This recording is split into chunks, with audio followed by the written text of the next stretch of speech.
want to talk about government subsidy, let's say, and the food pyramid, the original food pyramid, and how it was developed, because there's a story that'll curl your hair.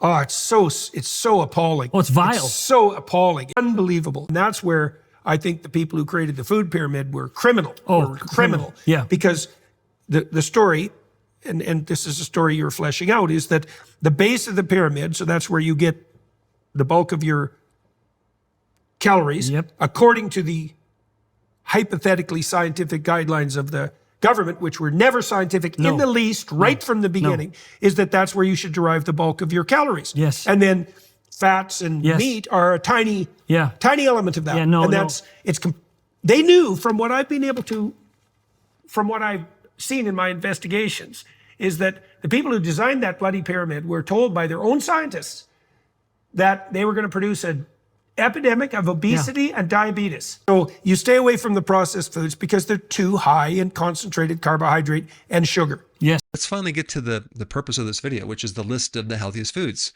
Number 1, beef, as in red meat, the exact food that everyone's saying to avoid. And I'm not talking about grain-fed, I'm talking about grass-fed, grass-finished. And so you can't just lump in grass-fed cows that are on pasture, that are rotated, with all the processed meat. And also, I've never met anyone who is allergic to beef. Beef is high in glutamine. Glutamine heals your gut. In fact, it's the highest source of glutamine. And so many people have gut inflammation. This is why someone that goes on a beef diet or a carnivore diet starts to heal their gut and a lot of other inflammatory conditions. I mean, oysters are just loaded with zinc. Number 2, wild-caught fatty fish, like salmon, for example. I mean, an average person, at least in the US, consumes 32% of all their calories in the form of these seed oils. And number 3, which is shellfish, clams, oysters, shrimp, lobster, crab, things like that. You not only can get the omega-3 fatty acids, but you can get all the trace minerals and you get high quality protein. I mean, oysters are just loaded with zinc. Then number 4 is eggs. I think it's really important to buy the highest quality eggs that you can find, organic, pasture-raised, super amounts of nutrition, especially in the yolk. They're also very high in choline, which can help a fatty liver. Okay, number 5 is fermented vegetables. I'm mainly talking about either sauerkraut or kimchi, and the reason I put those on the list is because they're great probiotics. But sauerkraut has like 10 times the vitamin C of any vegetable. It's loaded with the prebiotics, the fiber, and the probiotics, which are the microbes. Plus, it's made from cabbage, which has a lot of great things for gut health, glutamine. And I think a lot of people don't realize that these microbes contribute so much to your health. I mean, just take a look at what happens after an antibiotic to your health. It goes right down the tubes. So we need to emphasize foods for our probiotics.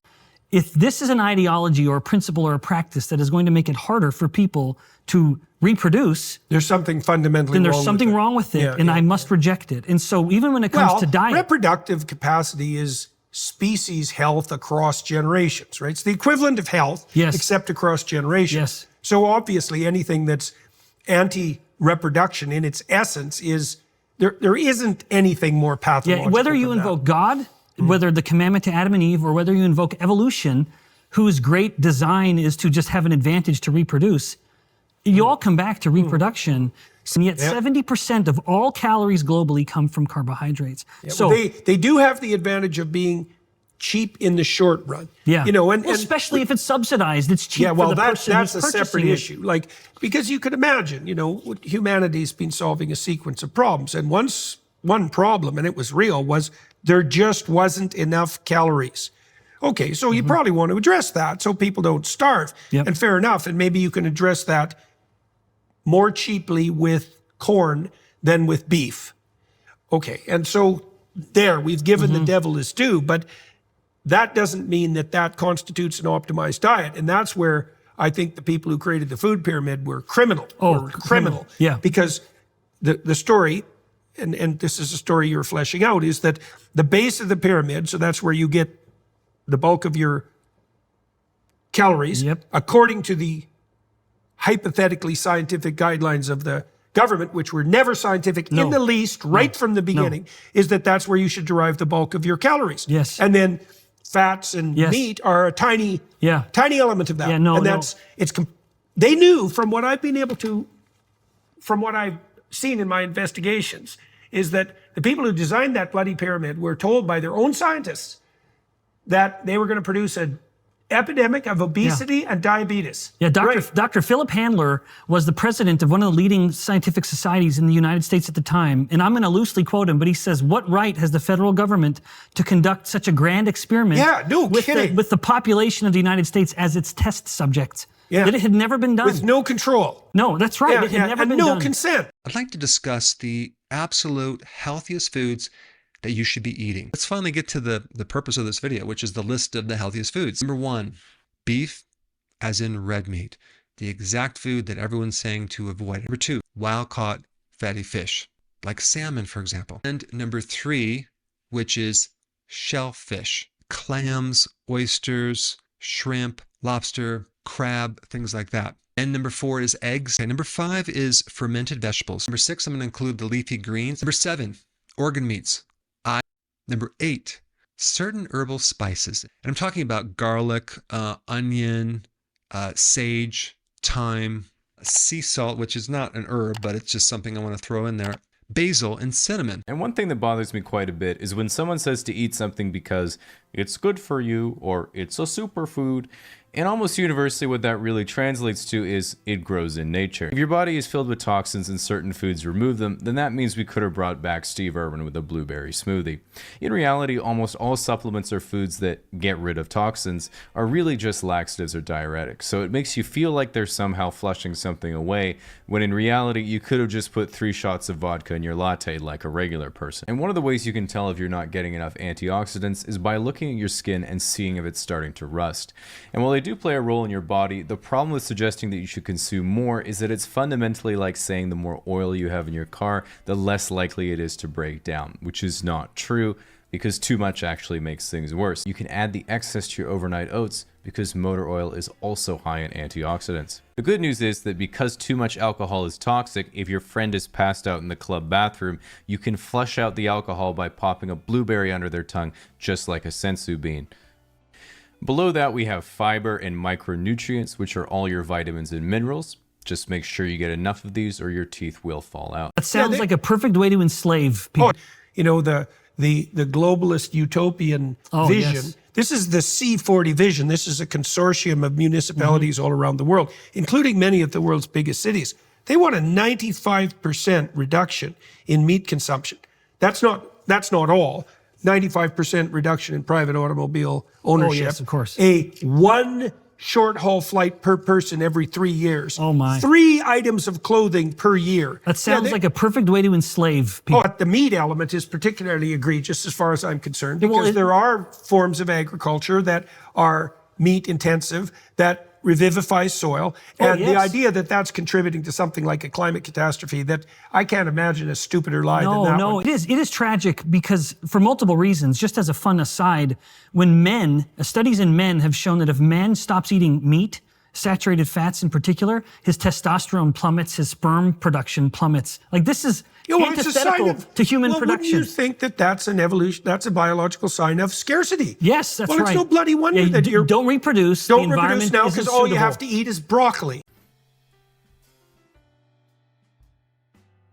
Speaking of the gym, there are also a few misconceptions when it comes to exercise, and one of the most common jokes you hear in weightlifting communities is making fun of people who say, "I'm just looking to tone." Because the only 2 variables to your physical appearance is the volume of muscle you have and the volume of fat you have.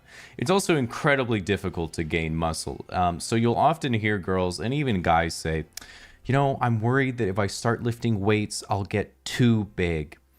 And unfortunately, the thing is, no matter how much you believe you're an anime protagonist, it just isn't going to happen.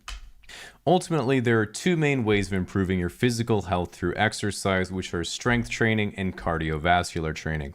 In other words, how strong is your bod and how strong is your heart and lungs.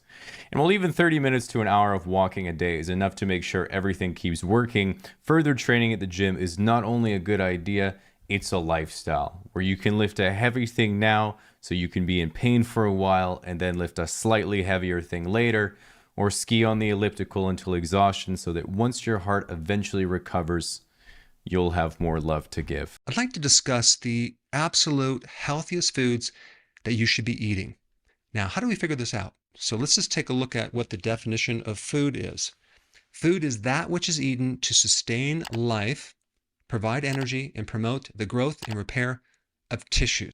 So, if you eat something that doesn't sustain life, that doesn't give you energy, that doesn't help your tissues grow and repair, it's not food. And if we take a look at what foods create the most disease, well, ultra-processed foods. That's a real polite way of saying junk foods. So before we get into the actual foods, what are ultra-processed foods? The word ultra means to the extreme. Processed, in the specialized definition of food, means something that has been altered using either chemical or mechanical or heat or other methods to change something into something else. And so they can start out with corn and turn that into something that doesn't even resemble corn, okay? That's ultra-processed. And I don't know why they can even call this food, because it doesn't sustain life. You can't live on it. It doesn't give you energy. It makes you tired. There are basically no nutrients except for the few synthetic nutrients that they spray on it. And it doesn't promote growth, especially. And we're talking about like even a growing child that needs high-quality amino acids and high-quality fatty acids. To me, I mean, first and foremost, we have more in common with a wolf, digestively Right, speaking, right. than we do our closest animal relative like chimpanzees or apes or any other primate. If you look at the digestive system of Chimps a spend human, 8 hours a day chewing. yeah, they have Oh, to that's a eat hell of a constantly life. because it is such a nutrient deficient diet. Their colon, their large intestine, is substantially bigger than the humans because they have to ferment so much. And Moreover, brain comparatively smaller. very small brain, Right. very big intestines. Yes. And That's even the still, vegan evolutionary pathway, yes. by the way. Yeah. Yeah, and you want to shrink your brain, remove animal-sourced foods from it, and you'll be like your other primate cousins and start to shrink your brain. But unfortunately, you don't have the colon to ferment as much as they do. Moreover, you're probably not prepared to eat your own feces, which is what they'll do to get vitamin B12. A purely plant-based diet is so deficient in nutrients, it is utterly incompatible with the human survival, let alone human reproduction.